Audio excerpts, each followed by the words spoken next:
देखो, धर्मराज युधिष्ठिर को जुआ खेलने का पाप नहीं लगा, जबकि प्रत्यक्ष पाप है जुआ खेलना। जैसे आधा झूठ बोलने का पाप लगा तो जुआ खेलने का भी लगना चाहिए कि नहीं? जुआ खेलने का पाप नहीं लगा, क्योंकि मातु पिता गुरु प्रभु की बानी, बिनहि विचार किए शुभ जानी। नहीं लगा। जिसने अधर्म करने की आज्ञा दी धृतराष्ट्र ने, उसको उसका परिणाम भोगना पड़ा। 100 पुत्रों में से एक पुत्र भी जलांजलि देने के लिए, मुखाग्नि देने के लिए जीवित नहीं रहा, उसको भोगना पड़ा। लेकिन युधिष्ठिर को उसका पाप नहीं लगा।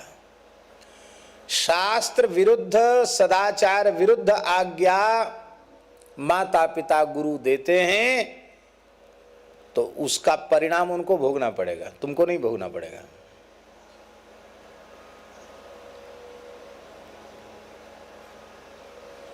इसलिए कहा महाराज, धर्मस्य तत्वम निहितम गुहायाम, धर्म का तत्व तो कंदरा में छिपा हुआ है।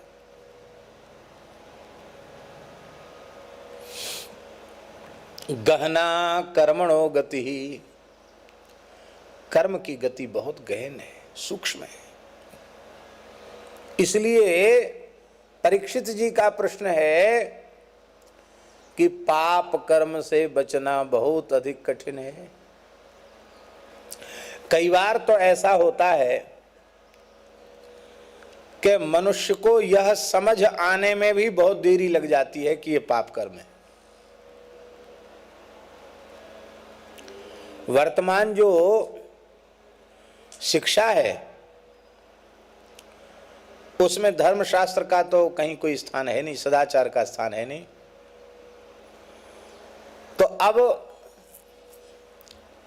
20-25 वर्ष तक के लड़के, जिन्हें ना घर में अच्छे संस्कार मिले ना बाहर अच्छे संस्कार मिल रहे हैं, कुसंस्कार ही मिल रहे हैं,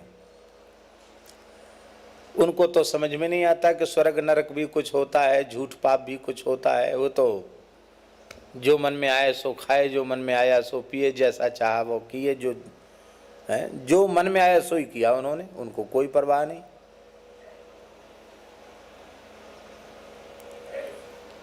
फिर बाद में जब सत्संग करते हैं तब उन्हें लगता है कि अरे हमने तो 20-25 वर्ष ऐसे ही बर्बाद कर दी। तब उनको लगता है। तो यह पाप कर्म हमसे बना, यह समझ आते आते भी बहुत विलंब हो जाता है।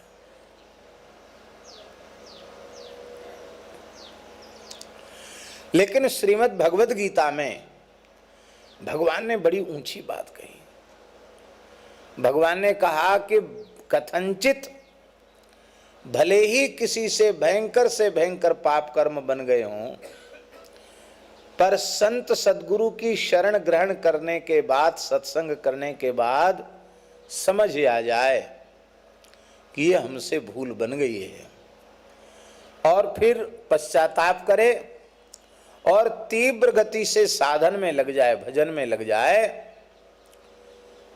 तो फिर उसको उन पापों का परिणाम नहीं भोगना पड़ेगा।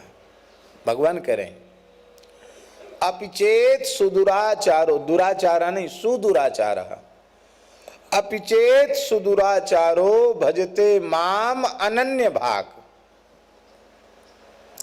अनन्य भाव से मेरा भजन करे तो साधुरेव समन्तव्यः सम्यक व्यवसितो ही सः।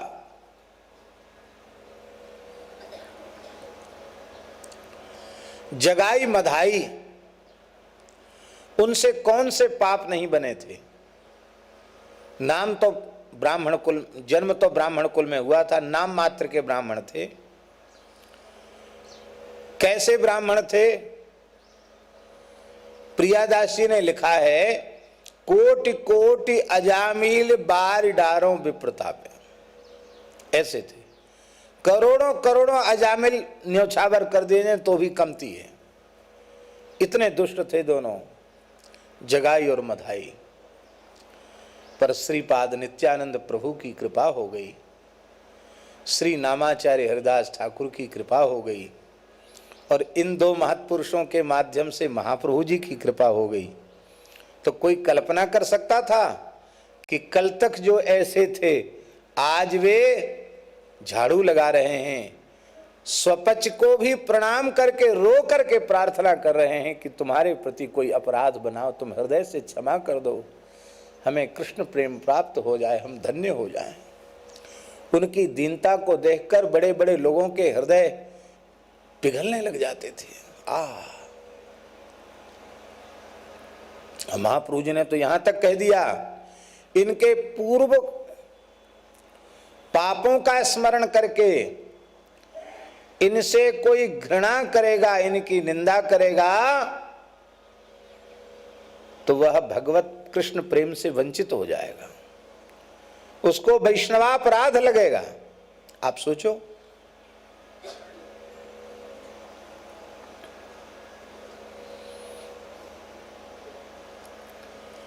कैसे करुणामय हैं हमारे भगवान, कैसी उत्तम बात कह रहे हैं, अपचेत सुदुराचारा। इसलिए बीती ताही बिसारे दे, आगे की सुध ले। जो हो गया वो हो गया, लेकिन अब नहीं, अब लो नसानी अब ना नसे हूं। अब तक जो हो गया सो हो गया, लेकिन अब हम सावधान हो गए।